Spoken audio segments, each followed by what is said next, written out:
NCERT में circuit का शानदार क्वेश्चन है ये आपकी बुक में ये क्वेश्चन है। फिगर नहीं था, फिगर मैंने बनाया है। क्वेश्चन क्या है समझो कि एक बैटरी है जिसका ईएमएफ 8 वोल्ट है और उसका internal resistance small r 0.5 ohm दे रखा है।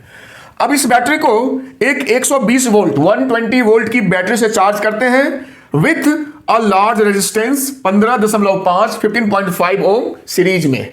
तो पूछा क्या है, इस बैटरी का ड्यूरिंग द चार्जिंग कितना इसका टीपीडी टर्मिनल पोटेंशियल डिफरेंस होगा, ये था क्वेश्चन। अब देखो, जैसे ही हमारे पास टीपीडी और ईएमएफ की बात आती है, हमारे दिमाग में आता है formula voltage TPD equals to E minus I R, और हम इसी को लगा करके कोशिश करते हैं इसको सॉल्व करने की, यहीं पे गड़बड़ हो जाती है। समझो बात को, ये जो फॉर्मूला है ये बैटरी डिस्चार्जिंग का, यानी जब हम बैटरी को यूज करते हैं सर्किट में तब का ये फॉर्मूला है। अगर बैटरी चार्जिंग जैसी बात हो तो ध्यान रखना ये आपको प्लस करना पड़ेगा, बस यही आपको करना है, ये ध्यान रखना है। इतना हो गया। अब हम देखते हैं इस सर्किट को, अगर हम ध्यान से देखें तो 120 वोल्ट की बैटरी और ये जो मेरा 8 वोल्ट का जो बैटरी है ईएमएफ, ये दोनों आपस में ऑपोजिट कनेक्टेड है। चार्जिंग में ऐसा ही होता है, प्लस से प्लस माइनस से माइनस कनेक्टेड होता है। मतलब इस सर्किट को हम यहां पे रीड्रॉ कर सकते हैं ऐसे। ध्यान देना, यही सबसे इंपॉर्टेंट चीज है।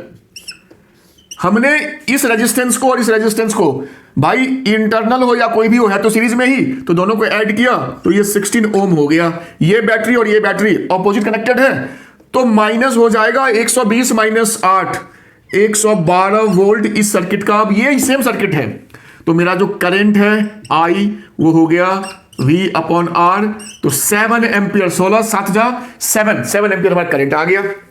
अब हम क्या करेंगे, यहां हमारा करंट आ गया 7 एम्पियर। अब हम यहां पे लगा सकते हैं वही वाला फॉर्मूला चार्जिंग का। तो जो हमारा टीपीडी V होगा वो बैटरी का E, जिसकी इसका निकालना है ना टीपीडी, तो ये इसका 8 वोल्ट लेंगे, प्लस I है मेरा 7, R है 0.5, तो ये हो गया 8 प्लस 7 5 3.5, तो 8 3 11.5 11.5 वोल्ट, ये हुआ इसका आंसर। तो मेन चीज आपको ये देखना था कि यहां पे E प्लस आई आर लेना है, चार्जिंग वाला फॉर्मूला।